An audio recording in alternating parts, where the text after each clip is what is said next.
Our topic is, of course, the so-called conflict in Israel-Palestine, a tragedy that has dragged on for well over a century, with no end in sight, despite its horrific ongoing human toll and its role in the destabilization of the Middle East and wider global fallout.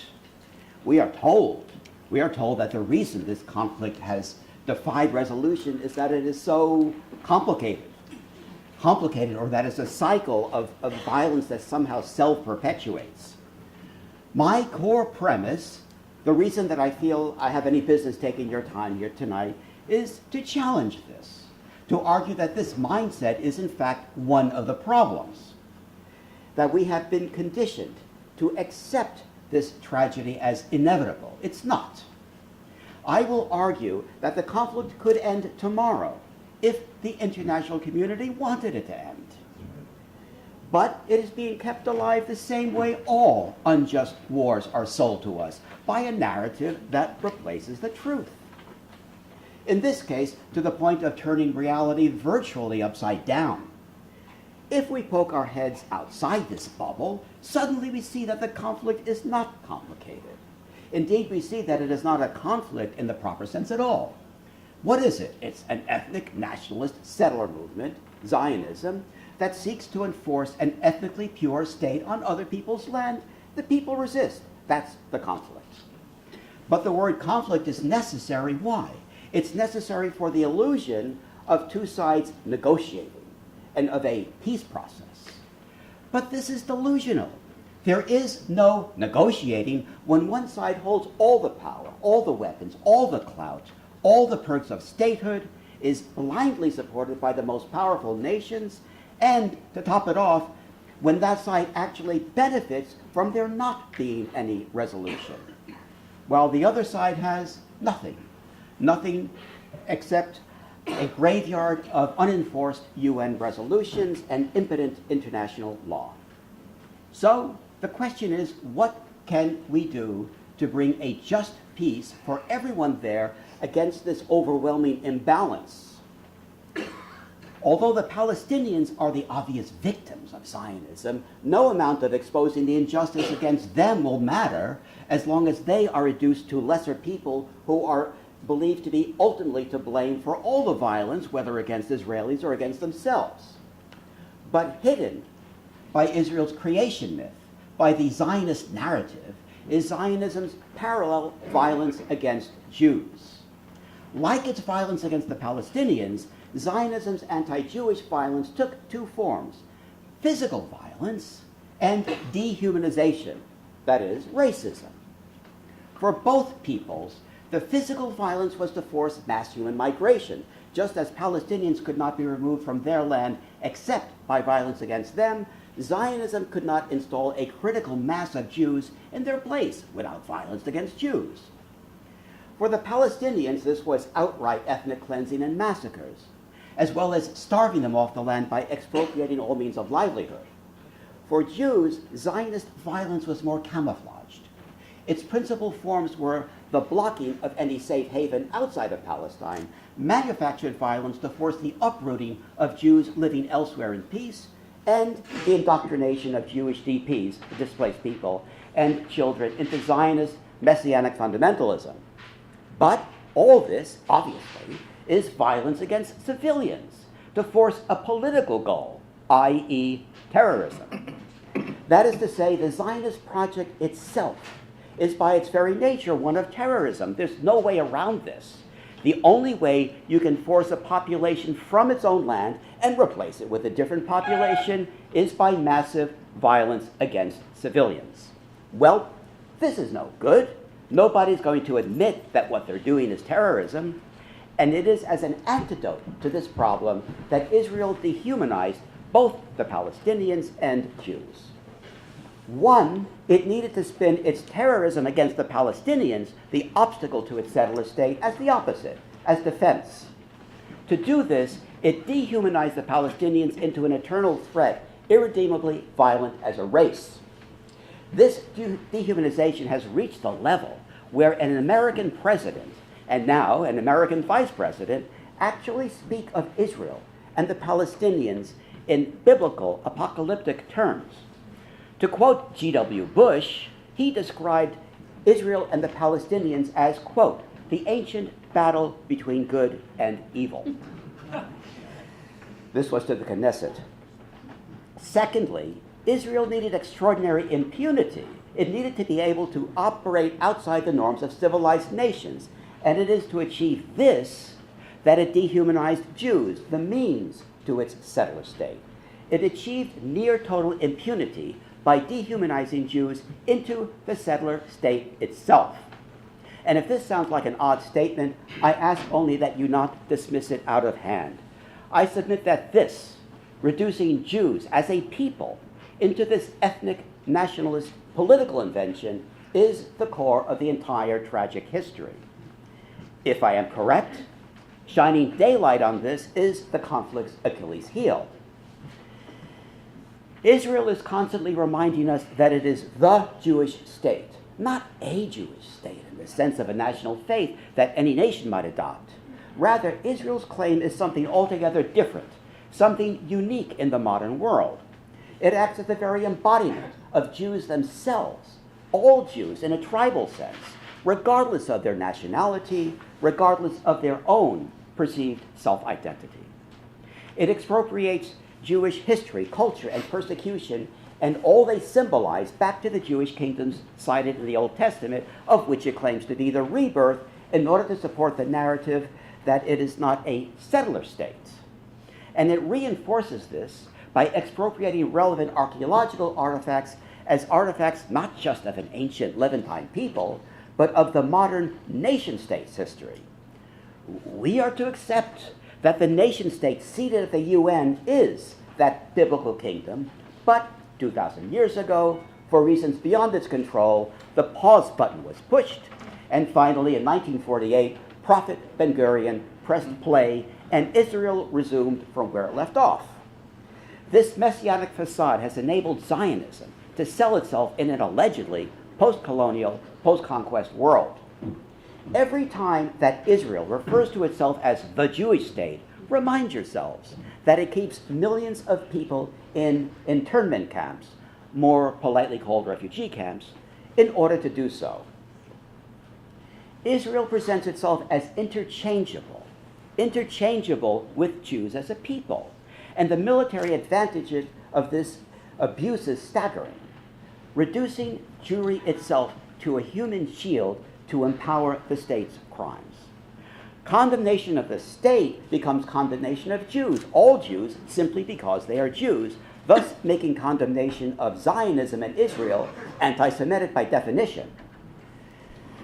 But if we accept this, if we accept that Jews as a people equal Israel, then Jews are committing the nation-state's crimes. Israel cannot have it both ways. Thus, Zionism, if we accept it, succeeds where all the bigots through the centuries never could. Traditional anti-Semitism can only attack externally. Despite all its murder, all its horrors, all its desecration, traditional anti-Semitism is powerless to lessen the integrity of Jews or Judaism. Zionism, if we accept it, does. If we accept Zionism, if we accept Israel at its word, then we have corrupted Jewry itself from within. And so the oft-heard question, does anti-Zionism necessarily equal anti-Semitism, is backwards. The question should be, is Zionism necessarily anti-Semitic? Anti-Semitism was, of course, the alleged rationale for Zionism's beginnings in the late 19th century. And although many Jews at the time saw Zionism as a betrayal of the long struggle for equality, refuge from anti-Semitism was certainly the sincere motivation of many of Zionism's early followers. But by the time of the Balfour Declaration 101 years ago, there is no longer any ambiguity. For Zionism's leaders, the settler ethnocracy itself had already become the actual goal. Anti-Semitism and persecuted Jews had become the means to that goal. What is irrefutable in British source documents from the time is that Balfour and the other officials involved knew in 1917, knew all along, that the Zionists intended to seize all of Palestine and ethnically cleanse it of non-Jews. That was always the plan. It remained the plan throughout the Mandate years, and it, of course, remains the plan today. Propaganda for public consumption aside, there was never any intention of living at peace and as equals with the land's native people.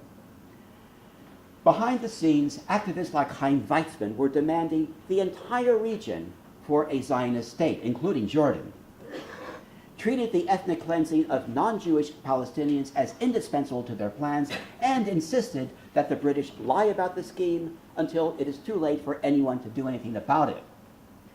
In correspondence with Balfour, Weizmann, who would become Israel's first president, justified his lies with racist slurs against the Palestinians and against Jews.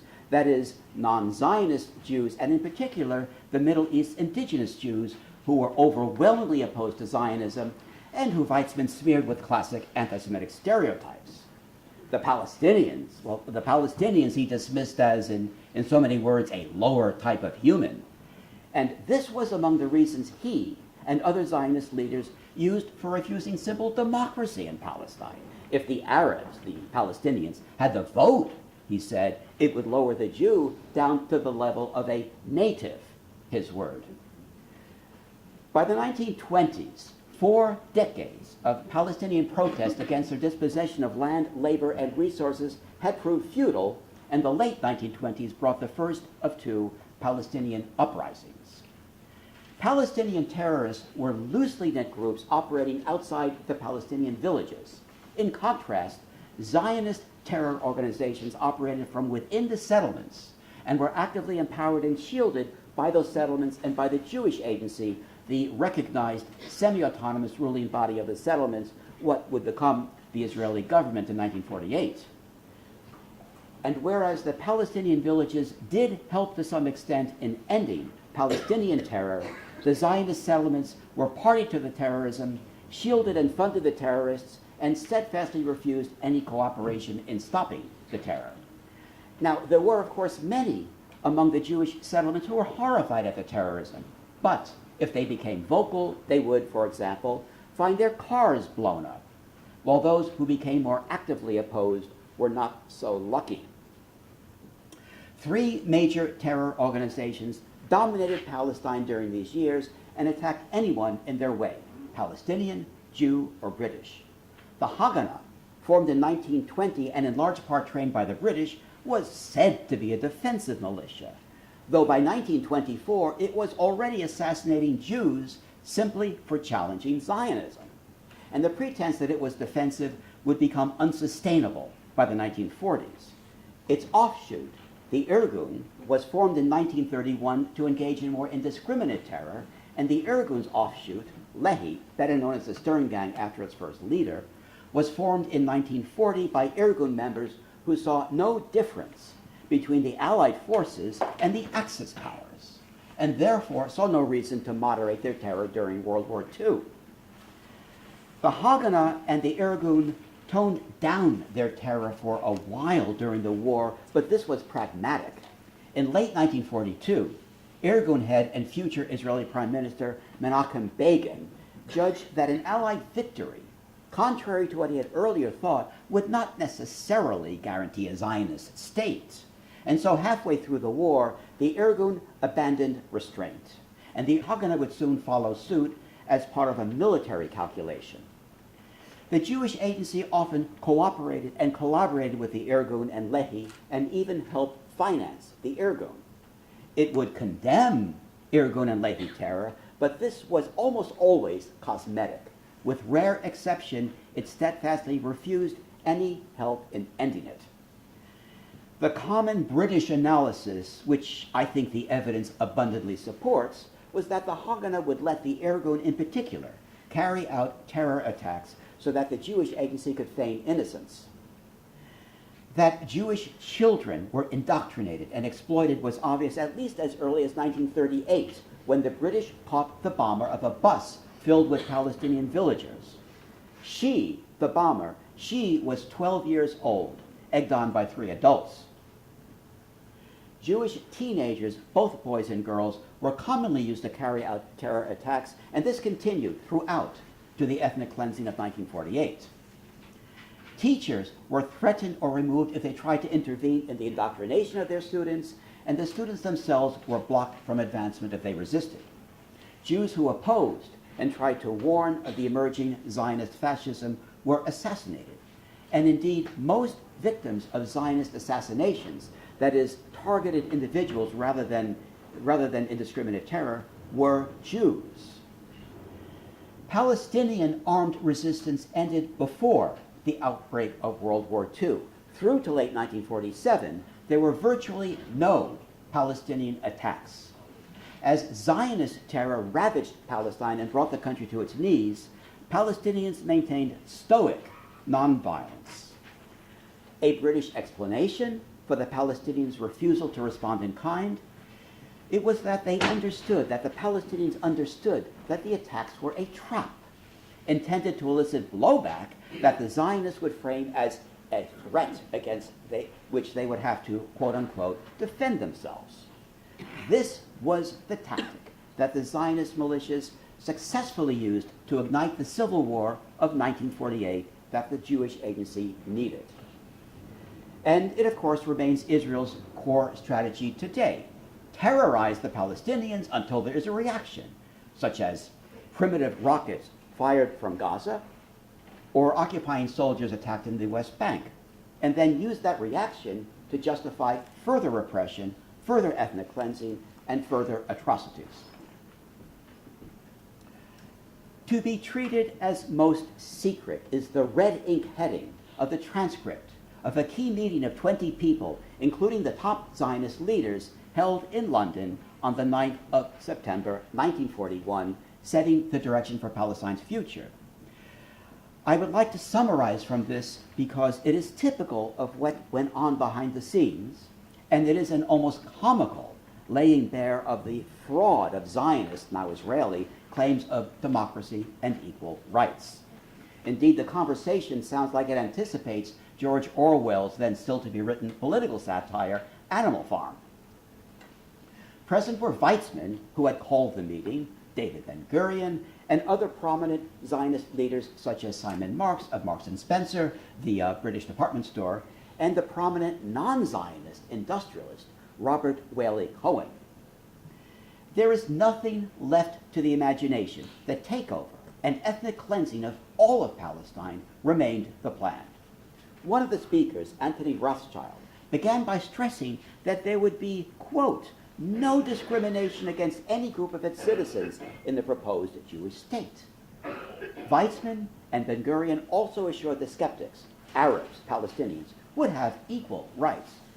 However, they clarified that, well, within that absolute equality, Jewish settlers would have to have special privileges. And so Weizmann's, quote, absolute equality required the ethnic cleansing of most non-Jews, while permitting, I quote him, a certain percentage of Arab and other elements, whatever other elements is he doesn't explain, to remain in his Jewish state, the insinuation being as a pool of cheap labor. Rothschild's vision of equality and non-discrimination was equally Orwellian. It, quote, depended on turning an Arab majority into a minority, and to achieve this, there would be, quote, no equal rights for non-Jews. Cohen, the industrialist, found the scheme terrifying. He submitted that the Zionists were, and I quote him, starting with the kind of aims with which Hitler had started. He proposed instead that the state not be predicated on race, that it not be predicated on religion, and that it be named with a neutral geographic term. He proposed that the new state should be named Palestine. The others were horrified at this idea, arguing that if the state did not have a Jewish name, quote, they would never get a Jewish majority, acknowledging the use of messianic fundamentalism as a cynical political strategy for the settler state. In another obvious but never publicly spoken admission, Ben-Gurion clarified that his Jewish state was not based on Judaism. It was rather based on being a Jew in the tribal sense, which until Zionism had been classic anti-Semitism.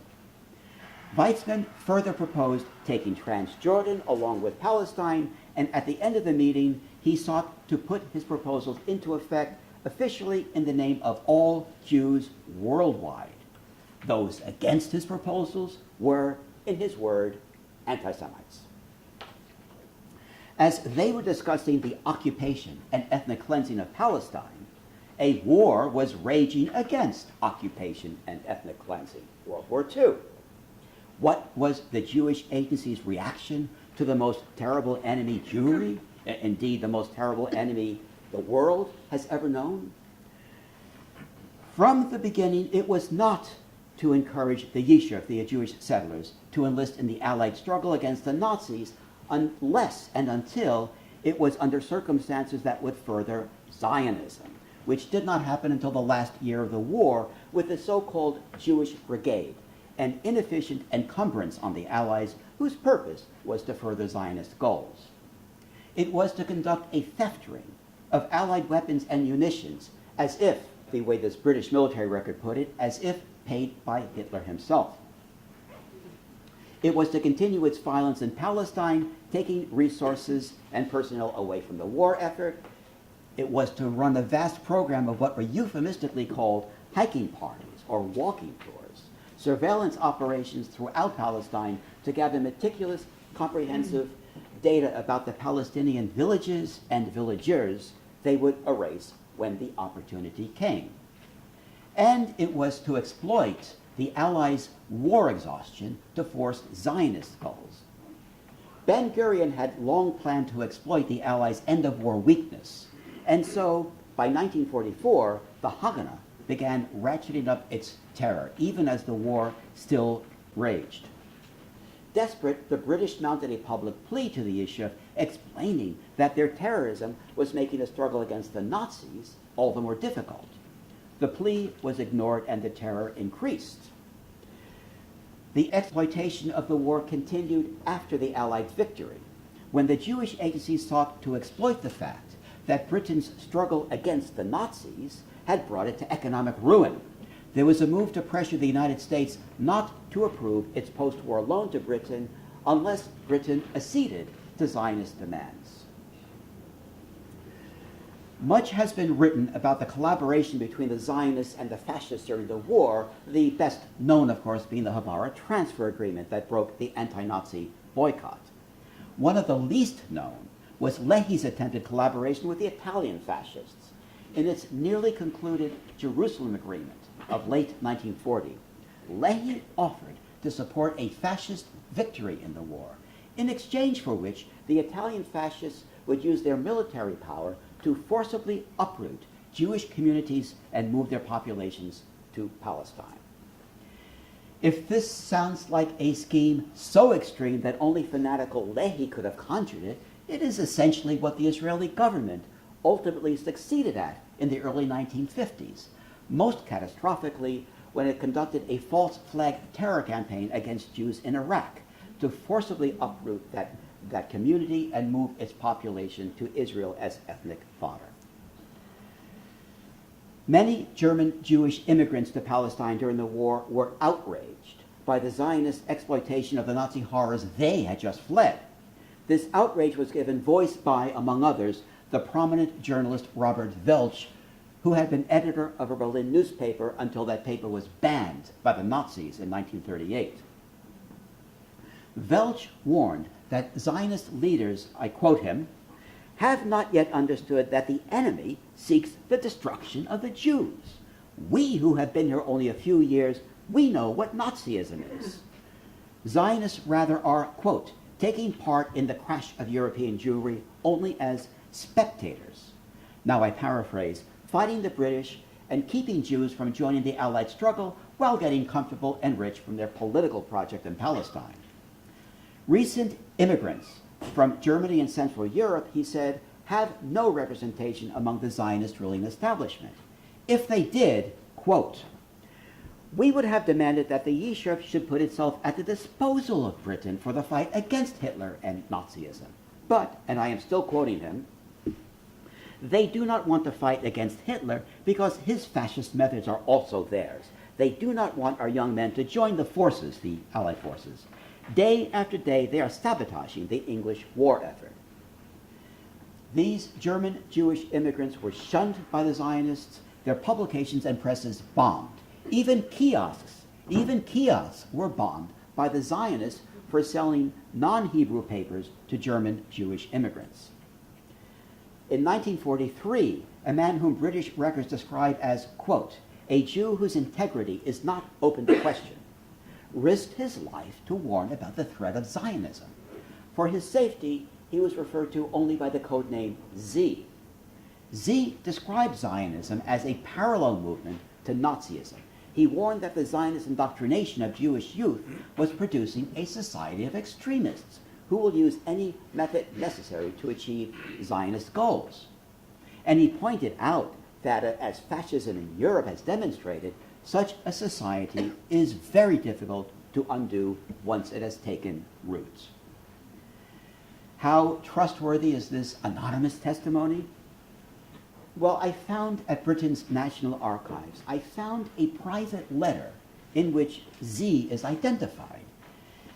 He was J.S. Bentwich, the senior inspector of Jewish schools in Palestine. A report by U.S. intelligence in the Middle East, dated the 4th of June, 1943, described Zionism in Palestine as, quote, a type of nationalism which in any other country would be stigmatized as retrograde Nazism, and stated that anti-Semitism was essential to it. Whereas assimilated Jews in Europe and America are noted for being stout opponents of racialism and discrimination, Zionism has bred the opposite mentality, a spirit closely akin to Nazism.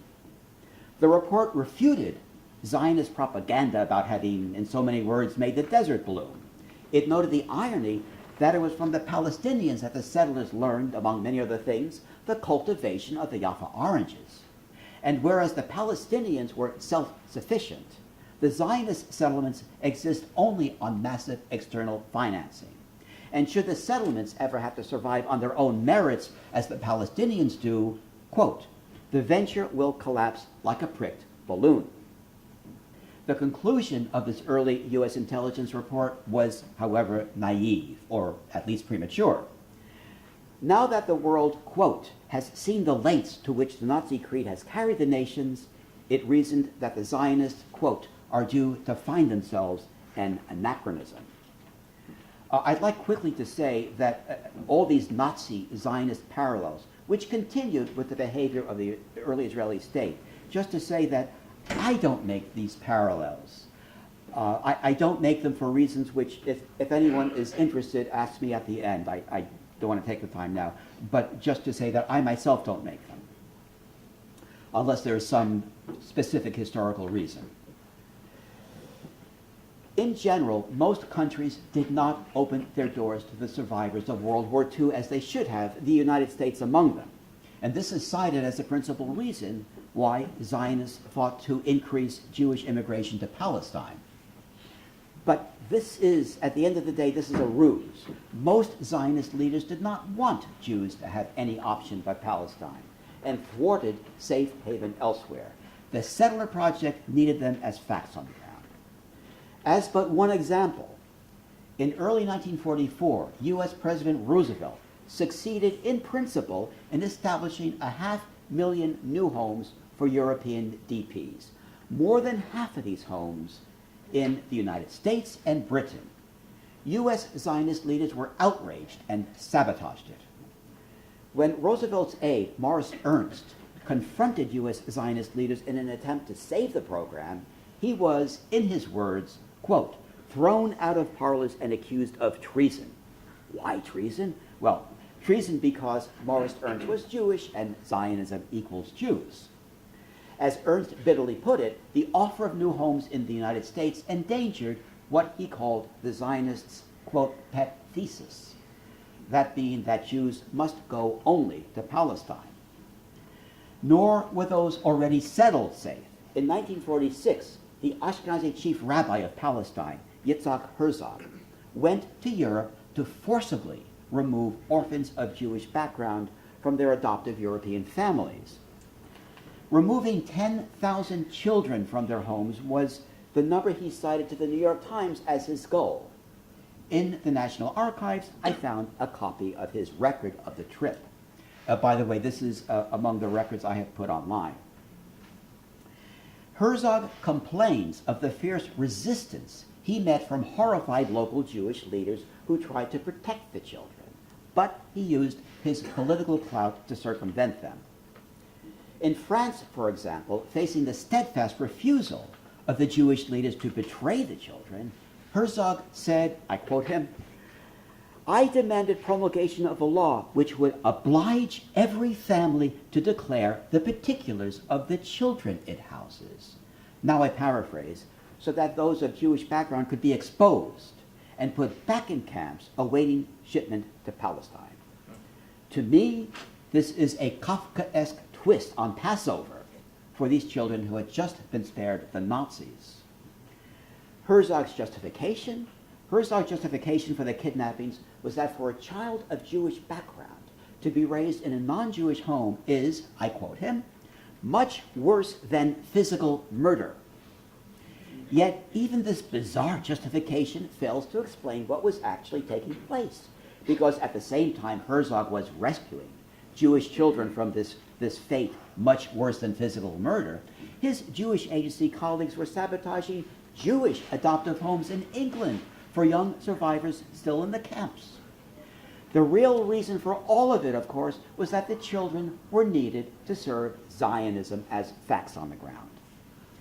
To that end, the Jewish agency had coerced President Truman to segregate Jewish DPs into Zionist-run camps, despite objections that it echoed Nazi behavior. The camps nurtured such fanaticism that it shocked a joint US-UK committee that visited them in 1946.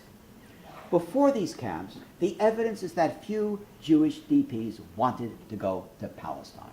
But now the committee found these DPs in a delirious state, threatening mass suicide if they did not go to Palestine. Even the offer of new homes in the United States, which was made, and which had always been the favored destination, was now suddenly met with threats of mass suicide. DPs were also groomed in these camps to bring Zionist terrorism to Europe, bombing Allied trains and Allied facilities. The bombing of the British embassy in Rome in 1946, for example, was with DPs brainwashed in these Zionist camps, as was a near catastrophe in the Austrian Alps in the summer of 1947, when DPs nearly blew an Allied train off the steep trestle into a deep abyss, which would almost certainly have sent its 200 civilians and Allied troops to their deaths. Behind closed doors, the Jewish agency discussed its obstacles. And what it considered obstacles in the 1940s says quite a lot about the present. These were democracy, the Atlantic Charter, which of course became the basis for the United Nations. Reconstruction was a source of worry, and the fall in anti-Semitism. Anti-Semitism having always been Zionism's drug, without which it would be irrelevant. As an example, in Jerusalem in October of 1942, Ben-Gurion told Jewish agency leaders that although Hitler had made Jews suffer, he also, quote, revived in assimilated Jews the feeling of Jewish nationalism. And, he said, we have exploited this feeling in favor of Zionism. But democracy remained a threat. He warned that Zionism was losing favor because the democracies, quote, recognized the Jews as people having full rights of citizenship. And he blamed setbacks for Zionism on what he called America's, quote, democratic attitude. Another agency official agreed, condemning the democratic countries and their Atlantic Charter as enemies of Jewry. I also mentioned post-war reconstruction. To paraphrase from a British report, Zionist leaders were afraid that with the improvement of conditions in Europe, the pressure on Palestine would subside. By 1946, Zionist terrorism had become the defining daily challenge of life in Palestine, and 100,000 British troops proved unable to contain it. Anyone or anything that kept Palestine a functioning society was a target of the Zionists. Trains, roads, bridges, communications, oil facilities, and Coast Guard stations were constantly being bombed. Soldiers, utility workers, telephone repairmen, railway workers, bomb disposal personnel were murdered. Police, and especially Jewish police, were long a favored target of the Zionists and were gunned down by the dozens. Among the smaller terror organizations that popped up was one specifically dedicated to the Zionists' long-running fear of Jews befriending non-Jews, the ultimate fear, of course, being polluting what for the Zionists was the pure Jewish race. As a sample of its methods, the terror group doused a disobedient Jewish girl with acid, blinding her in one eye. Zionist terror was aided by an intelligence network that included high-placed sympathetic U.S. officials, such that the British learned not even to trust direct messages to U.S. President Truman. When the UN's Palestine Committee, UNSCOP, visited Palestine in the summer of 1947, the agency had already replaced the committee members' drivers with spies, had replaced the waiters at the main restaurant they frequented with spies, and most productively sent 5 young women to serve at what they called a theater network of house attendants at the building where the UNSCOP committee, all of them men, were being housed, were required to be smart and educated, but above all, in the agency's word, they were required to be daring. Whatever daring meant, they extracted a wealth of information from the key people who were deciding Palestine's future. Jewish sex workers were involuntarily recruited as spies. They were told that upon the Zionist victory, which they were assured was imminent, they would be executed for cavorting with the enemy, but might be spared if they cooperated as spies now. The practice was so widespread that a standard questionnaire was printed up that the women were to fill out after each British customer. Illustrative of the degree to which Zionist plans infiltrated the government and everyday life, a couple of months after one Coast Guard station was attacked and bombed by the Haganah, it blew up again, but this time the British were baffled because this time there had been no attack. It just blew up. They discovered that the construction crew that had rebuilt the station after the previous attack were Haganah and had simply embedded explosives in the reconstruction. But the worst problem of infiltration was in the military service, where deadly sabotage by Zionist plans who had joined the forces led, tragically, to orders to remove all Jews from service in Palestine because there was no way to tell them from the Zionists. By 1948, this problem spread to key medical personnel after the Jewish agency poisoned the water supply of Acre with typhoid in order to expedite the ethnic cleansing of this city that, of course, lies on the Palestinian side of partition, not the Israeli side. The bacteriologist hired by the British proved to be a Haganah plant or sympathizer, an obstacle to the availability of the vaccine. The Exodus, the iconic Zionist immigrant story, was timed for UNSCOP's visit to Palestine in the summer of 1947. The British, posterity has it, sent the Exodus passengers back to their worst nightmare, Germany, destroying their last hope of a new life in their promised land. The reality, however, is that this was grand theater at their expense, cynical marketing for the Zionist cause.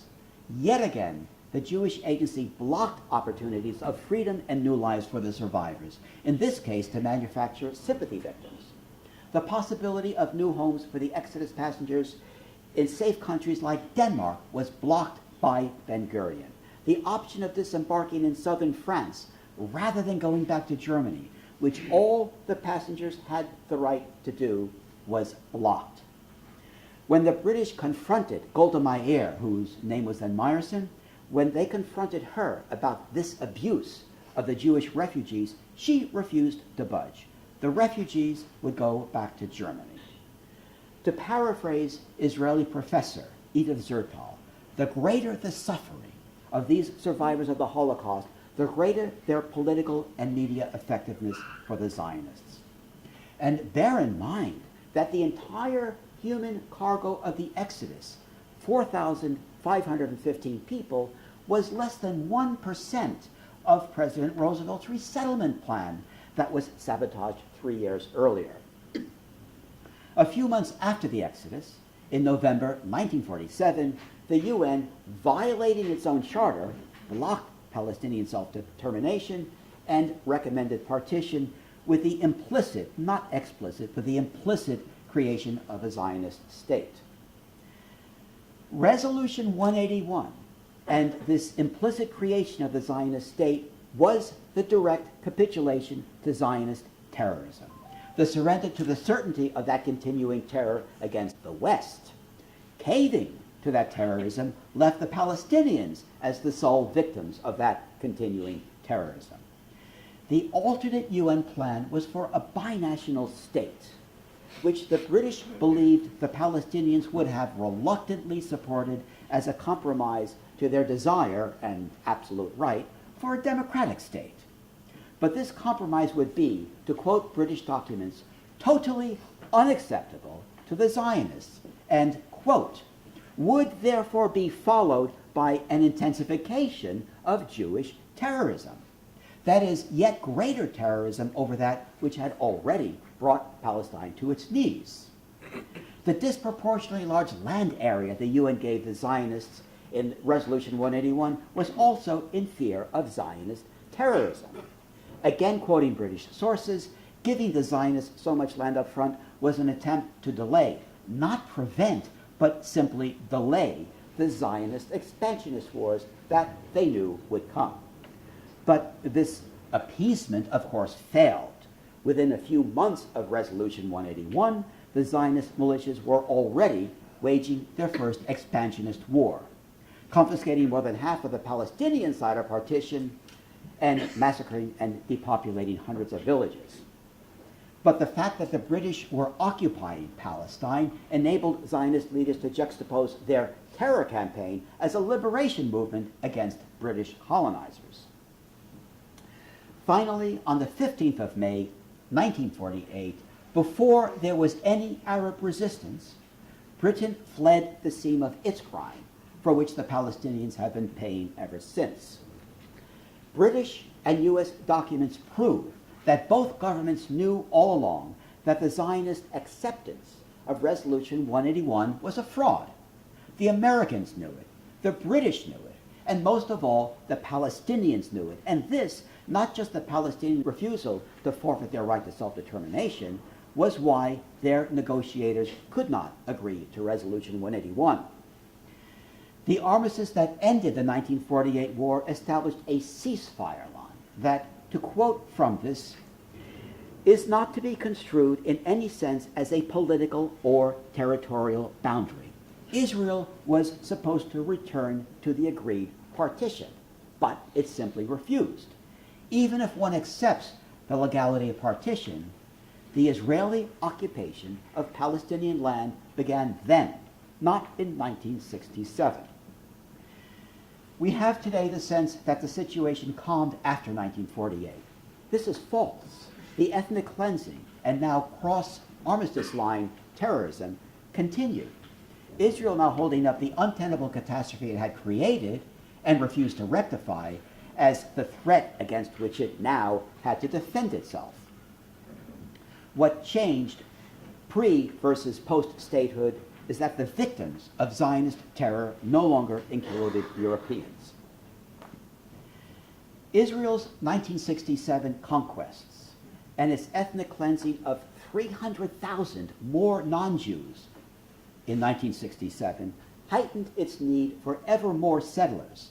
And so, when in the 1980s, Jews were able to leave Russia and emigrate to the United States, Israeli Prime Minister Yitzhak Shamir, former bigwig of the terror gang Lehi, successfully coerced U.S. President Reagan to close U.S. doors to them. It is to assert this implicit ownership over all Jewry, regardless of their nationality, regardless of their own self-determination, that Israel refuses to allow Israeli nationality. By Israeli law, the nationality of Jewish citizens of Israel is Jewish, and repeated legal challenges to this abuse of Jews have all failed. Any acknowledgement that a Jewish individual might be free of an intrinsic connection to Israel would undermine its messianic pretense as the obligatory common destiny of Jews because they are Jews. Nationalism, and what Zionist leaders would refer to as the Jewish race or tribe, were made one and the same in the service of the settler state. It is consummate irony, then, that Zionism is now being flaunted as Jewish self-determination. We hear this all the time now. Zionism is Jewish self-determination, therefore, to be against it is to be anti-Semitic. No, it is exactly the opposite. It is the hijacking of Jewish individual self-determination and self-identity. But, okay, here we are 7 decades after the 1948 war and a century after Balfour. What happens next? How, finally, do we fix this instead of forever talking about it? How do we bring peace and justice for everyone there? Increasingly, it is clear that the only possible solution is what should have happened in 1948, a single, democratic, secular state of equals. The good news is that, thanks to Israel, we're halfway there. Israel, in its quest to finish its unfinished business of 1948, has not only discarded partition, which it did 70 years ago, but has also discarded the 1949 armistice line, essentially the so-called 67 borders, and made a single state. The two-state solution, if ever it was a good idea, and I don't think it was dead by 1949. And it grows ever more impossible as Israel builds a matrix of settlements, everything from outposts to veritable cities, complete with apartheid roads, the matrix designed specifically to prevent a Palestinian state. And the two-state solution would not fix the problem of apartheid within Israel, the most horrific aspect of which is the continued blocking of those it ethnically cleansed. But thanks to Israeli aggression, we have in reality a single state encompassing Israel, the West Bank, East Jerusalem, the Gaza Strip, and the Golan Heights. A single state divided into various ghettos of apartheid and prison.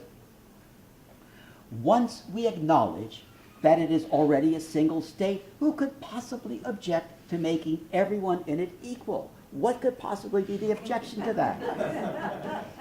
Earlier, I said that the conflict could end tomorrow if our own governments wanted it to end.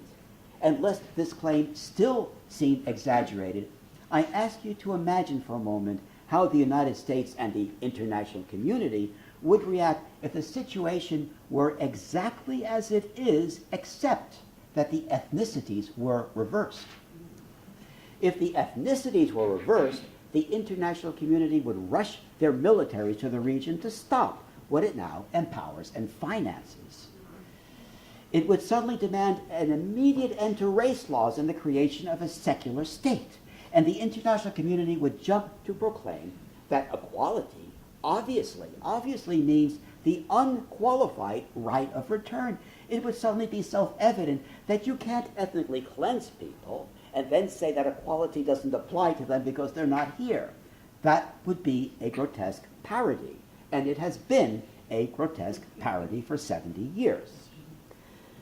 So, if all this makes sense, if ideas such as those I've described are constructive, what's the problem? Exposing the truth of the conflict should be a simple matter of the emperor's new clothes. Well, the problem is Zionism's kidnapping of Jewish identity as a military weapon. Every time the child points out that the emperor is naked, he or she is branded an anti-Semite and silenced.